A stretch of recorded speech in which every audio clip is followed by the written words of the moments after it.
Hi friends, मैं आकांक्षा शर्मा जी की विद्याकांक्षा में आपका स्वागत करती हूँ। पटवारी के लिए बहुत ही इंपॉर्टेंट क्वेश्चन गणित के करवाने वाली हूँ। बहुत सारे ऐसे वीडियोस में लेके आई हूँ जो स्टूडेंट से पूछकर जैसे जैसे क्वेश्चन मिलते जा रहे हैं उसी के अनुसार उसी के अकॉर्डिंग जैसे क्वेश्चन बन रहे हैं तो वही का क्वेश्चन मैं आपके लिए लेके आती हूँ। ऐसे ही कुछ क्वेश्चन और छाट के जो जो भी एग्ज़ाम दे चुके हैं उनसे पूछकर या भी और क्वेश्चन लेके आई हूँ। उसी पैटर्न के क्वेश्चन लेके आई हूँ क्योंकि डिजिट तो याद रहती नहीं है। तो उन लोगों ने बताया कि ऐसे-ऐसे क्वेश्चन आए लाए हैं तो वही बुक में से ढूँढ के मैं वही क्वेश्चन आपके लिए लेके आई हूँ। तो चलिए स्टार्ट करते हैं। देखो पहला क्वेश्चन क्या है, दो संख्याओं का महत्तम समवर्तक और लघुत्तम समवर्तक 13 तथा 455 है। मतलब महत्तम समवर्तक कितना है 13 और लघुत्तम समवर्तक कितना है 455। यदि एक संख्या 65 है तो दूसरी संख्या क्या होगी। आपको बस इसमें ऐसे ये वाला सूत्र याद रखना है, पहली संख्या गुणित दूसरी संख्या बराबर महत्तम समवर्तक गुणित लघुत्तम समवर्तक। पहली संख्या इंटू दूसरी संख्या इक्वल टू महत्तम समवर्तक इंटू लघुत्तम समवर्तक। ये वाला सूत्र पूरा आप याद रख लेंगे ना तो क्या होगा, उसमें इसमें से कोई तीन चीज़ें आपको दे देंगे और एक निकालने को बोलेगा तो आप आसानी से निकाल लेंगे। कोई भी तीन चीज़ आपको दे देंगे, जैसे देंगे पहली संख्या दे देंगे, महत्तम समवर्तक दे देंगे और लघुत्तम समवर्तक दे देंगे, या फिर आपको दूसरी संख्या दे देंगे, पहली संख्या निकालने को बोल देंगे, या पहली दूसरी और लघुत्तम समवर्तक दे देंगे, महत्तम समवर्तक निकालने दे देंगे। तो इस प्रकार से आप निकाल सकते हो। अब क्या बोल रहे हैं, मासा व लासा 13 है तो महत्तम संवर्तक की जगह हमने यहाँ क्या लिख लिया 13 और लघुत्तम संवर्तक की जगह क्या लिख लिया 455। यदि एक संख्या 65 है, एक संख्या क्या बता दी 65, दूसरी संख्या निकालना है, 13 में 455 का गुणा करके 65 से भाग दे देंगे, आपका आंसर आ जाएगा। 13 में 455 का गुणा करके आंसर। तो इस प्रकार का जब भी कोई भी क्वेश्चन आए तो आपको ऐसे ही करना है, याद रखना है पहली संख्या इंटू दूसरी संख्या इक्वल टू मासा इंटू लासा। अगला है तीन संख्याओं 24, 30 और 84 से विभाजित होने वाली सबसे छोटी संख्या। देखो आपको जब ये तीन संख्या दिया है और कुछ भी आपको क्वेश्चन दिया और आपको कुछ समझ में ना आए कि अब क्या करना है, 3 घंटी की दी होगी, एक ऐसा दिया हो एक मंदिर की घंटी 2 बजे बजती है, एक स्कूल की घंटी 3 बजे बजती है और एक बगल में एक मस्जिद और की घंटी है वो 4 बजे बजती है, तो वो इकट्ठे कितने बजे बजेंगी। तो आप उन तीनों का एलसीएम निकाल देते हो। तो जब भी इस प्रकार का क्वेश्चन पूछा जाए कि इकट्ठे कितने बार बजेगा, एक साथ कैसा होगा, या फिर आपसे पूछा जाए कि तीन संख्या दी हुई हो और उनको बोलो इनसे विभाजित होने वाली सबसे छोटी संख्या ज्ञात करो, ऐसा क्वेश्चन दिया हो, तो सबसे पहले आपको इन तीनों का एलसीएम निकालना है। 24 का, 30 का और 84 का आप एलसीएम निकालेंगे। तो देखो ये ऐसे एलसीएम आपने निकाला तो 4 छः 24 आ गया, 30 से जाएगा नहीं, 84 में जाएगा तो 4 दूनी 4 8 और 4 एक कम 4 आ जाएगा, फिर 3 दूनी 6 आ जाएगा, 3 का 1 में करेंगे 3 हम 10, 30 7 21 आ जाएगा। ऐसे निकालेंगे तो ये डिजिट आपकी एलसीएम निकालने में आ जाएंगी। 4 इंटू 3 इंटू 2 इंटू 5 इंटू 7, बस इनका इंटू कर लेंगे तो कितना जाएगा 840। तो वो न्यूनतम संख्या सबसे छोटी कौन सी हो जाएगी, विभाजित होने वाली वो सबसे छोटी, मतलब ये जो 840 है वो 24 से भी विभाजित हो जाएगी, 30 से भी हो जाएगी और 84 से भी हो जाएगी। एक और मैं आपको एक ट्रिक बताऊं, अगर आप ऐसा जैसे आपको जल्दी करना हो और ऐसा क्वेश्चन आ जाए तो अगर आपको मतलब एलसीएम निकाल के नहीं देखना हो, देखो क्वेश्चन क्या बोल रहे हैं, विभाजित होने वाली, विभाजित मतलब होता है डिवाइड, मतलब ये बोल रहे हैं इनमें ऐसी कौन सी संख्या है जिनका भाग इन तीनों से चला जाएगा। मतलब इनमें से एक कोई संख्या बताओ जिनमें जो इन तीनों से पूरी तरह विभाजित हो जाएगी, पूरी तरह डिवाइड हो जाएगी, मतलब आंसर में 0 आ जाएगा। तो आप क्या कर सकते हो, 840 का 24 में भाग, 840 का 30 में भाग, 840 का 84 में भाग, फिर ऐसे ही इसका इसमें भाग, इसका इसमें भाग, इसका इसमें भाग। तो आपको देख लेना है कि लगा के जिसमें भी किसी में भी एक में नहीं जाएगा तो वो आंसर नहीं होगा। आंसर होने के लिए तीनों का भाग जाना चाहिए। तो या तो आप एलसीएम निकाल के कर सकते हो या फिर तीनों का भाग करके भी कर सकते हो। अगला क्वेश्चन है, ये 5 स्टार 8 दिया है, इसका मतलब इंटू है, बराबर आपको रूट निकालना है। जब इस ऐसा कुछ क्वेश्चन दिया हो तो अपन सबसे पहले इसे स्टार की जगह पे क्या लिख लेंगे, इंटू लिख लेंगे। 5 का 8 में गुणा करेंगे, इंटू करेंगे तो कितना आ जाएगा 40, 40 रूट आ गया। अब ये देखते हैं ये आंसर दिया है क्या, केवल 40 दिया, रूट नहीं दिया है। अब आपको जो अंडर रूट 40 को कैसे निकालेंगे, 40 का एलसीएम निकालेंगे, 2 1 2 और 2 पंजे 10। अब देखो इसमें पेयर किसके बन रहे हैं, पेयर केवल 2 के बन रहे हैं, 2 और 5 के नहीं बन रहे। तो देखो जिसके पेयर बनते हैं, ये 2 के पेयर बने तो 1 2 को हम इन दोनों में से 1 2 को बाहर निकालेंगे। 2 पंजे 10, 10 के नहीं बन रहे हैं तो 10 को रूट के अंदर लिख देंगे। ये 40 आंसर आ रहा है। तो 40 में से अगर हम इसको निकालेंगे तो ये कैसा हो रहा है, ऐसा आ रहा है 2 गुणित 2 गुणित 2, 4 दूनी 8, हाँ ये ऐसा आएगा, है ना। इसमें से ये 2 के पेयर बन रहे हैं, तो ये 2 के पेयर बन रहे हैं, तो ये दोनों पेयर दो जो है वो 1 2 होके बाहर निकल जाएंगे, क्योंकि ये रूट है। रूट में 2 का मतलब 1 हो जाता है, कोई भी 2 नंबर हो वो 1 हो जाते हैं, तो 1 2 बाहर निकल गया। अंदर कितना बचेगा, 2 पंजे 10, तो ये आंसर हो जाएगा। अगला है 5 सदस्यों के परिवार की औसत आयु 30 वर्ष है। यदि परिवार के सबसे बुजुर्ग 70 वर्ष के हैं तो शेष लोगों की औसत आयु ज्ञात की। देखो 5 सदस्यों के परिवार की टोटल आयु उन्होंने कितनी दी है, 30 वर्ष। औसत का जो, अगर हमें कुल योग निकालना है तो हम औसत में जो टोटल संख्या होती है उनका गुणा कर लेते हैं। तो ये ध्यान रखना, क्या बोल रहे हैं, 5 सदस्यों के परिवार की औसत आयु 30 वर्ष है। यदि परिवार की सबसे बुजुर्ग 70 वर्ष के हैं तो शेष की आयु निकालना है। कुल लोग कितने हैं, 5 हैं। बुजुर्ग की आयु दी है उन्होंने, तो मतलब शेष 4 लोगों की आयु प्लस किसकी, बुजुर्ग की आयु। टोटल कितने थे, 5, तो 5 नीचे जाएगा। औसत कितना दिया है, 30। इस 5 का 30 में हम गुणा कर लेंगे तो कितना आ जाएगा, 150 आ जाएगा। 70 को 150 में से माइनस कर लेंगे, ये 70 को 150 में से माइनस किया तो कितना आ जाएगा, 80। तो ये आप 80 आ गया शेष 4 लोगों की आयु। अब वो बोल रहे हैं इस 4 लोगों की आयु का औसत निकालो। औसत निकालने के लिए 4 लोगों के में कुल का वो जो कुल टोटल आया है उसमें 4 का डिवाइड कर देंगे, तो इस प्रकार आंसर आ जाएगा। अगला है 50 विद्यार्थियों के प्राप्तांक का औसत 75 है। यदि एक विद्यार्थी द्वारा प्राप्त 86 अंकों को 36 लिख दिया जाता है तो अंकों का सही औसत क्या होगा। 50 विद्यार्थियों के प्राप्त अंकों का औसत 75 है।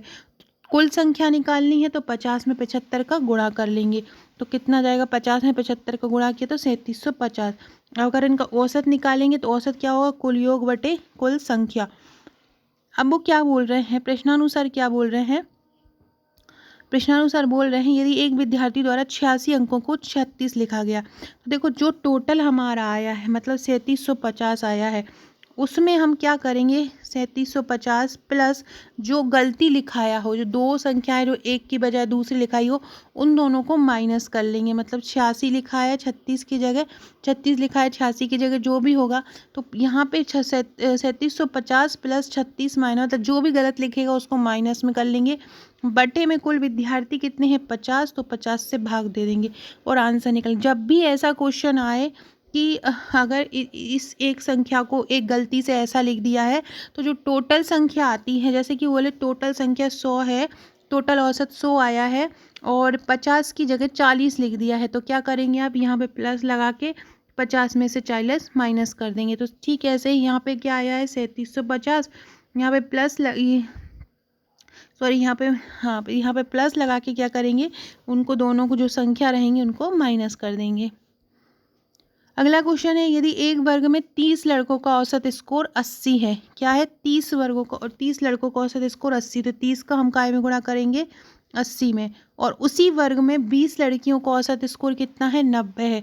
20 लड़कियों का औसत स्कोर कितना आ गया, 90 आ गया, तो प्लस 20 गुणित 90, तो पूरे वर्ग का औसत निकालो। पूरे वर्ग कितना हो जाएगा, 30 लड़का और 20 लड़कियां कितनी हो जाएंगी, 50, तो 8 का 3 में गुणा करेंगे कितना हो जाएगा, 8 तिया 24, और 2 का 9 में करेंगे तो कितना हो जाएगा, 1800, बटे में क्या हो जाएगा, 50।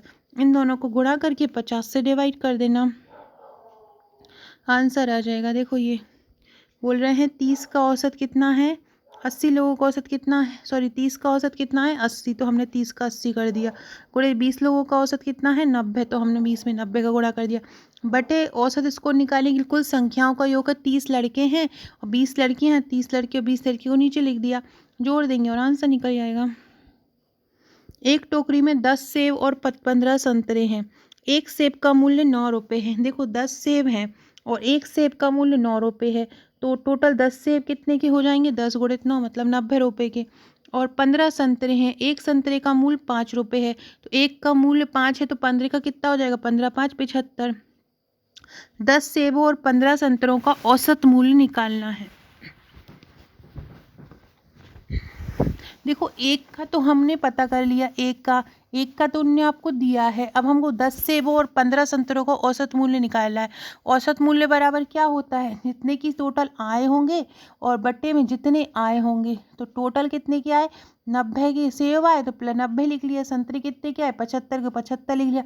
कुल कितने आए हैं, ये 10 और ये 15 कुल आए हैं। बस इनको लिख के और डिवाइड कर देंगे।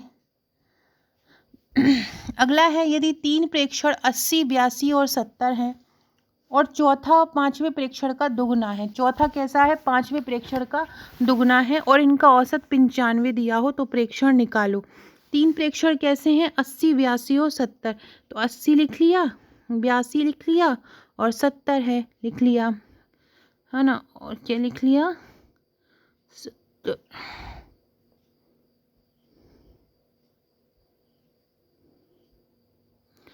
70 लिख लिया। अब वो बोल रहे हैं जो चौथा है वो 5वें प्रेक्षण का दुगुना है, तो हमने 5वां माना x, तो चौथा कैसा हो जाएगा, 2x हो जाएगा, क्योंकि चौथा जो है 5वें का दुगुना है। अब हम इन पाँचों को जोड़ लेंगे, 80, 82, 70, 2x प्लस x, कुल संख्या कितनी है 5, 5 नीचे आ जाएगा।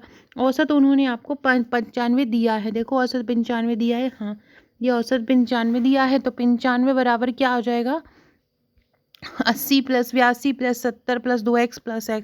इसको सॉल्व कर लेंगे, 95 में 5 का गुणा कर लेंगे और 232 जो भी आंसर आएगा उसमें 232 को माइनस कर लेंगे, तो 3 से भाग दे देंगे तो आपका आंसर आ जाएगा।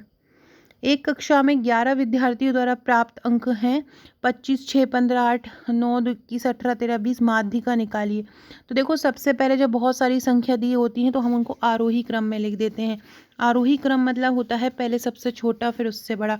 तो सबसे पहले यहाँ पे क्या होगा, 6 होगा, फिर उससे बड़ा हो जाएगा 8, ऐसे हो जाएगा 9, फिर 13, फिर ऐसे हमने आरोही क्रम में लिख दिया। अब कुल संख्या कितनी है, 11 संख्या है। 11 संख्या है, 11 कैसी संख्या है, सम संख्या है या विषम संख्या है, तो 11 विषम संख्या होती है। तो विषम संख्या की माध्यिका का सूत्र होता है n+1/2वां पद।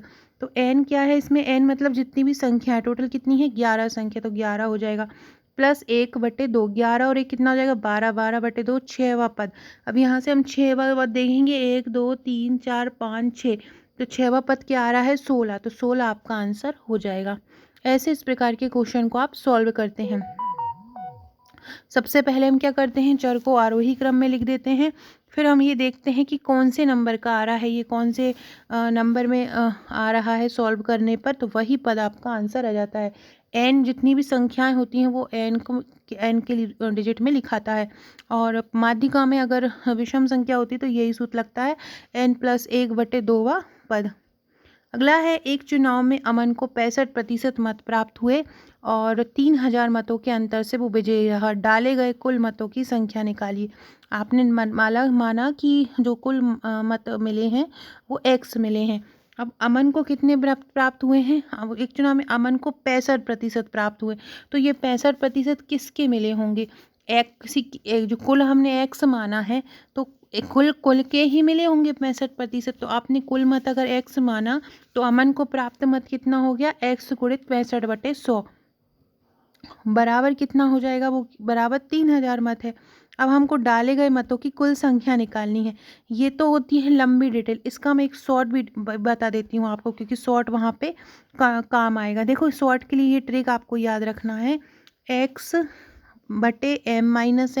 × 100। देखो x इसमें क्या होता है, x इसमें ये रहता है कि अगर वो कितने अंतर से विजयी रहा, कितने अंतर से वो विजयी रहा, कितने अंतर से विजयी रहा 3000 से, तो 3000 हम कहाँ लिख लेंगे, ऊपर लिख लेंगे। 3000 कहाँ लिख लेंगे, ऊपर लिख लेंगे। जैसे कि ये ऊपर 3000 मतों से विजयी रहा तो हमने 3000 ऊपर लिख लिए। अब उसको 65% किसको प्राप्त हुए, जीतने वाले को। तो हारने वाले को कितने प्राप्त हुए 100, क्योंकि प्रतिशत अगर निकाल रहे हैं तो प्रतिशत हमेशा 100 में से ही निकालते हैं। तो 100 में से 65 अगर जीतने वाले को प्राप्त हुए तो बचे कितने 35, तो 35 किसको प्राप्त हुए, हारने वाले को। तो 65 - 35 गुणित हो जाएगा 100। बस आप इसको सॉल्व कर लेना, आपका आंसर आ जाएगा। जब इस प्रकार के क्वेश्चन आएगा तो आपको यही ट्रिक यूज़ करना है, जितने मतों से विजयी हुआ है, मतलब जो नंबर दिया है पूर्ण रूप से उसको ऊपर लिख लेना, जो प्रतिशत दिए हैं दोनों को नीचे, एक का प्रतिशत देंगे, दूसरे को आप 100 में से माइनस करके निकाल लेना, × 100 करके सॉल्व कर लेना।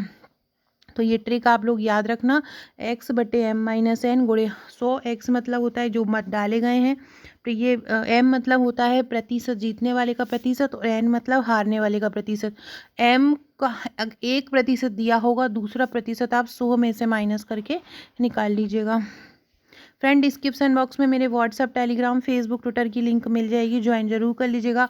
मेरे वीडियोस अगर अच्छे लगते हैं तो कमेंट भी जरूर कीजिएगा। और आप काय का वीडियो बनाना चाहते हैं, क्योंकि आप लोग का बहुत सारे लोगों का, कम ही लोगों का एग्ज़ाम बचा होगा जितने भी लोग वीडियो देखते हैं, तो फिर मैं अब पटवारी का बंद करके, मेरा MPPSC का कोर्स चल रहा है, तो MPPSC और जो जेल प्रहरी वन रक्षक के वैकेंसी आई है, उसके लिए फिर मैं वीडियो बनाऊंगी। तो आप लोग कमेंट बॉक्स में बताइएगा कि किन किन लोगों का अब एग्ज़ाम बचा है।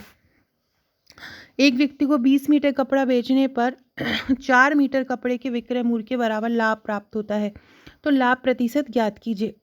20 मीटर कपड़ा बेचने पर 4 मीटर कपड़े के विक्रय मूल्य के बराबर लाभ होता है। तो देखो, 20 मीटर कपड़ा बेचा और 4 मीटर कपड़े के बराबर विक्रय मूल्य के बराबर लाभ हुआ, तो 20 में से अगर हम 4 माइनस करेंगे तो कितना होगा, 16। तो इसको लाभ प्रतिशत के रूप में कैसे निकालेंगे, 20 माइनस 16 बटे 16।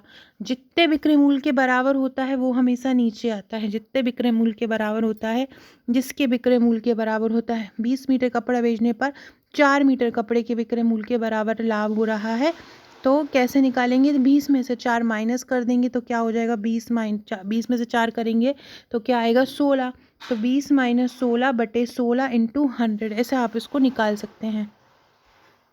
अगला है, एक वस्तु को 72 रुपये में बेचने पर 10% की हानि होती है, उस वस्तु को कितने रुपए में बेचा जाए कि 10% का लाभ हो। इसमें क्या करना है आपको, इसमें आपको एक ट्रिक लगा देनी है।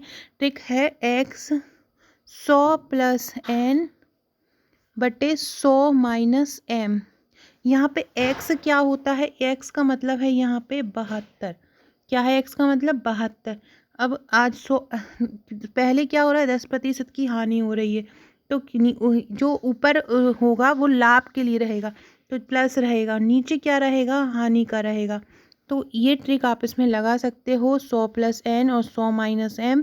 x जो भी आपको जितने रुपए में बेचा होगा, तो जब एक ही विक्रय मूल्य रहता है और उसी चीज़ को उतने ही रुपए में, लाभ में, एक निश्चित प्रतिशत के लाभ में और निश्चित प्रतिशत की हानि में बेचा जाता है, तो आपको यही सूत्र लगाना रहता है, x 100 प्लस n और 100 माइनस n।